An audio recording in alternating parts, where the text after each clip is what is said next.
Friends, very good afternoon to all of you. जैसे आप लोगों को पता है, टॉपिक वाइज मैं एक एक करके डिस्कस करता हूं। तो आज का टॉपिक आपके लिए लेके आया हूं मैं लिपिड्स। ठीक है, जब लिपिड्स की बात करते हैं हम लोग तो लिपिड्स के जनरल इंट्रोडक्शन की बात करेंगे, इसके क्लासिफिकेशन की बात करेंगे, कैरेक्टरिस्टिक की बात करेंगे और भी जो इससे रिलेटेड बातें हैं, सारी बातें आज हम इस वीडियो में करने वाले हैं। ठीक है, तो जब इसके जनरल इंट्रोडक्शन की बात करते हैं तो आपके लिपिड्स क्या होते हैं, देखिए सिंपल सा, lipids are most abundant heterogeneous group of organic compounds या फिर ऑर्गेनिक सब्सटेंसेज। क्या है ये? Heterogeneous group of organic substance. Organic substance के हेट्रोजीनस ग्रुप्स हैं जो वाइडली डिस्पर्ड हैं हमारे एनिमल किंगडम और प्लांट किंगडम में। मतलब हमारे एनिमल किंगडम और प्लांट किंगडम दोनों जगह पे पाए जाते हैं ये। ठीक है, throughout the plant and animal kingdom. पहला ही पॉइंट मैंने जो लिखा है, पहला पॉइंट यही कहता है कि lipids are most important heterogeneous group of organic substance which are widely distributed throughout the plant and animal kingdom। ये ऐसे heterogeneous compounds होते हैं या फिर heterogeneous organic compounds होते हैं जो plant और animal kingdom में widely dispersed हैं या फिर widely फैले हुए हैं। ठीक है, मतलब एनिमल्स में भी पाए जाएंगे और प्लांट्स में भी पाए जाएंगे। वहीं जब सेकंड पॉइंट की बात करते हैं, इसके कैरेक्टरिस्टिक की बात करते हैं, these are the fractions of animal and plant tissue. ये एनिमल और प्लांट टिश्यू के क्या है? फ्रैक्शंस हैं।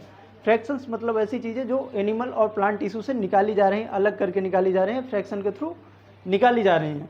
अब इनको फ्रैक्शन के लिए एक्सट्रैक्ट आउट करने के लिए ऑर्गेनिक कंपाउंड्स की ज़रूरत पड़ती है, ऑर्गेनिक सॉल्वेंट्स की ज़रूरत पड़ती है। विथ ऑर्गेनिक सॉल्वेंट्स ही इनको फ्रैक्टेड आउट या एक्सट्रैक्टेड आउट किया जा सकता है।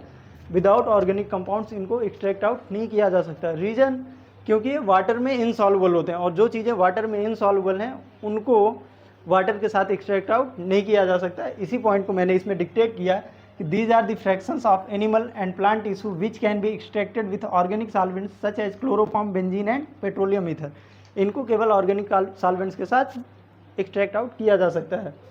नेक्स्ट पॉइंट आपका वही आ जाता है कि lipids are insoluble in water and soluble in organic solvents. जो मैंने आपको बताया कि ये वाटर में इनसॉल्युबल होते हैं और ऑर्गेनिक सॉल्वेंट्स में सॉल्युबल होते हैं।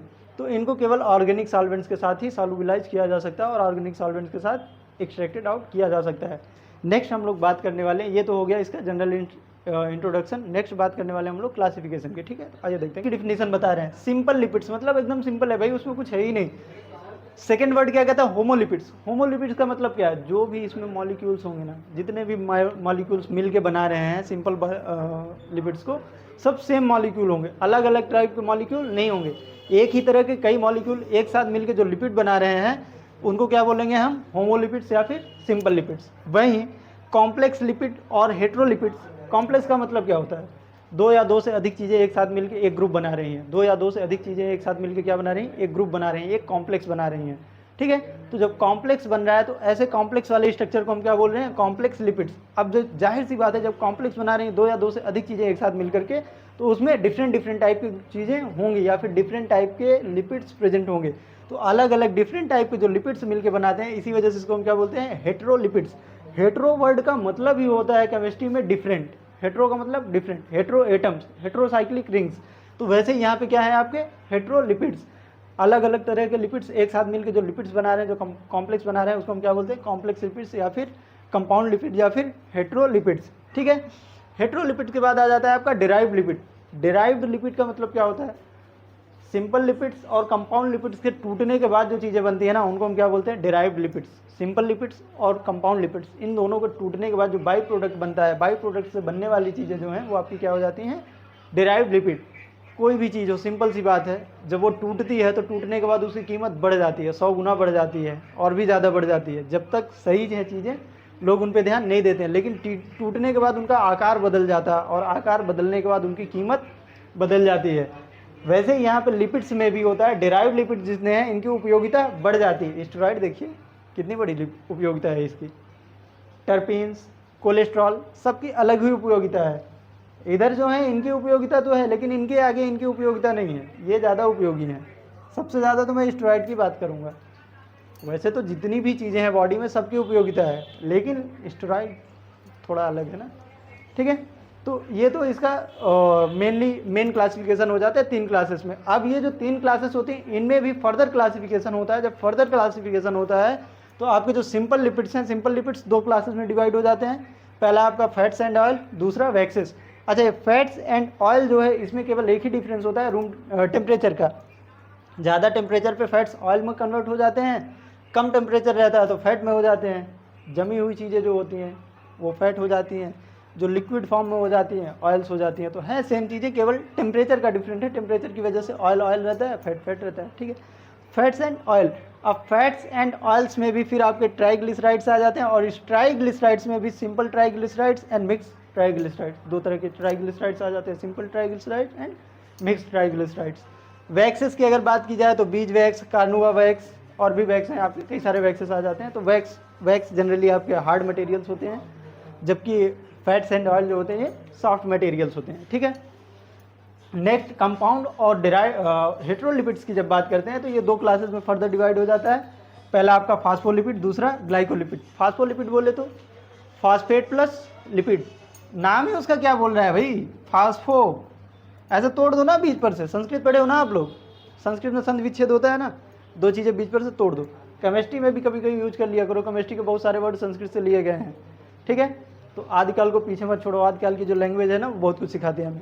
फास्फोलिपिड्स, फास्फेट प्लस लिपिड, सीधा सा भाई, phosphate plus lipid, phosphate plus lipid, दोनों मिलके क्या बना रहे हैं, phospholipid. Glycolipids, glycogen plus lipid, glucose plus lipid, same formula, glucose plus lipid. अब मैंने क्या कहा था, हेट्रो, हेट्रो का मतलब होता है डिफरेंट। लिपिड के साथ क्या लग रहा है, फॉस्फेट, फॉस्फेट लिपिड थोड़ी है, फॉस्फेट डिफरेंट चीज़ हो गया ना, अलग थलग एटम हो रहा है या नहीं, ग्लूकोज अलग थलग चीज़ें हैं या नहीं है।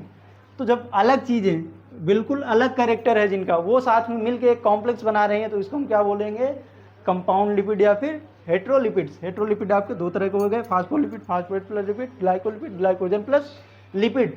अब जो फास्फोलिपिड्स हैं, इन फास्फोलिपिड्स के एग्जाम्पल आपके आ जाते हैं फास्फोग्लिसराइड्स, लेक्टिथिन्स, सिफेलिन्स, फास्फोफिनोसाइड्स, फास्फोफिंगोसाइड्स, ये सारे इसके एग्जाम्पल आ जाते हैं। वहीं ग्लाइकोलिपिड्स की जब बात करें, ग्लाइकोलिपिड्स में आपके केरासिन,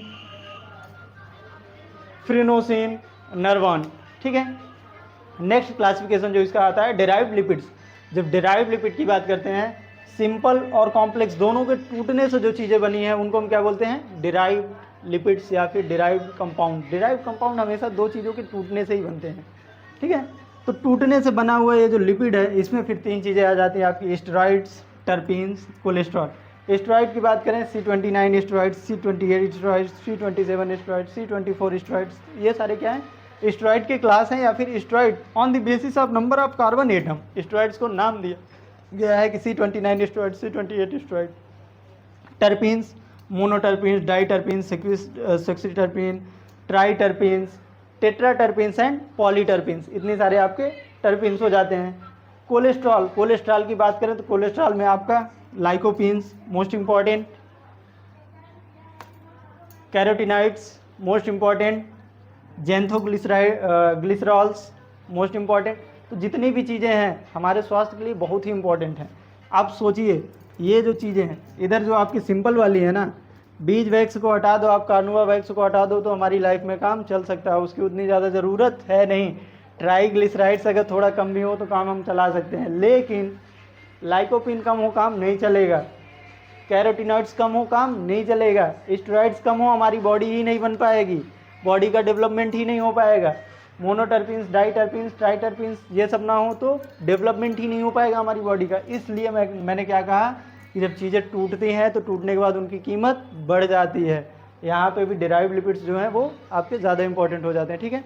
नेक्स्ट स्लाइड में हम बात करने वाले हैं इनकी फर्दर डिटेलिंग की, ठीक है। तो फर्दर हम बात करते हैं किसकी, सिंपल लिपिड्स की। अब देखिए, जब सिंपल लिपिड्स की बात करते हैं, सिंपल लिपिड्स आपके क्या होते हैं, esters of fatty acids. Simple सी बात, simple lipids are esters of fatty acids. आप एकदम कॉमनली बोल सकते हैं simple lipids are esters of fatty acids, ठीक है। पहला पॉइंट आप देखिएगा, simple lipids are esters of fatty acid with various alcohols, these can be further categorize into fats and waxes. ये आपके क्या हैं, सिंपल फैटी एसिड्स हैं। सिंपल लिपिड्स की अगर बात की जाए, ईस्टर्स ऑफ फैटी एसिड के ईस्टर्स होते हैं with various alcohol, various alcohols के साथ लिपिड फैटी एसिड्स के जो ईस्टर्स होते हैं इन्हीं को हम क्या बोलते हैं, सिंपल लिपिड्स। यहाँ पे एक वर्ड आ रहा है आपका, क्या, कौन सा वर्ड आ रहा है, फैटी एसिड। अब देखिए आगे इसकी क्या इंपॉर्टेंस बनने वाली है, उस पर हम लोग बात करने वाले हैं। तो सिंपल सी बात हो जाती है। फिर उसके बाद सेकेंड पॉइंट पे जब आप देखते हैं, fats are triglycerides, glycerol, triglycerides of glycerol and fatty acid. फिर आ गया glycerol and fatty acid.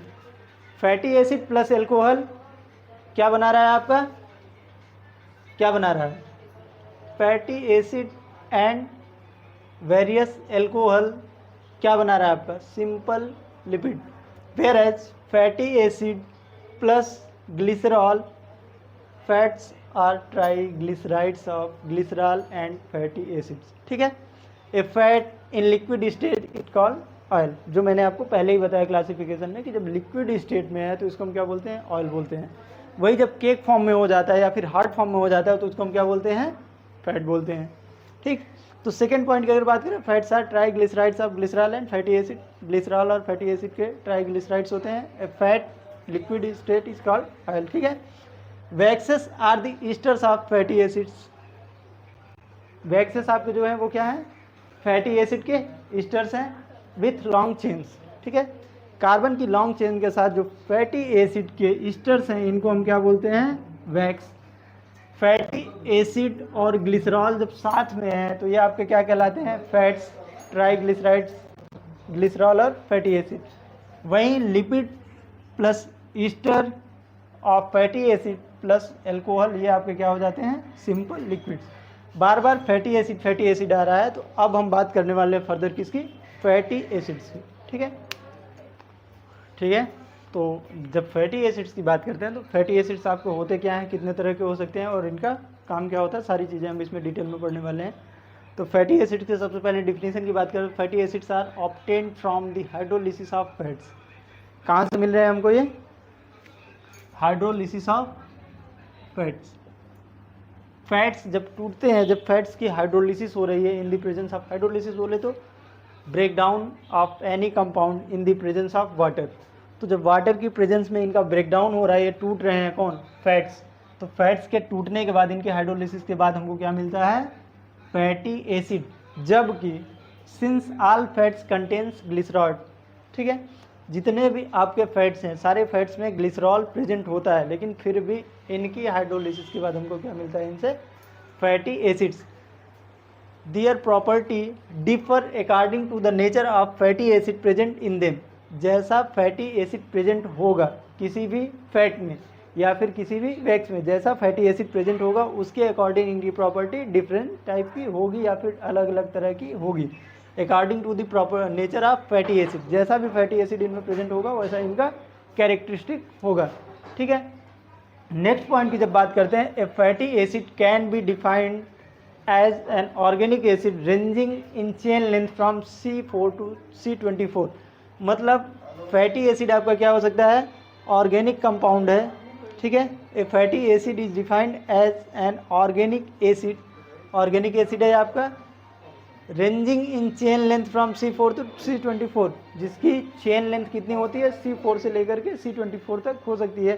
Carbon 4 carbon से लेकर के 24 कार्बन तक एक फैटी एसिड में प्रेजेंट हो सकते हैं।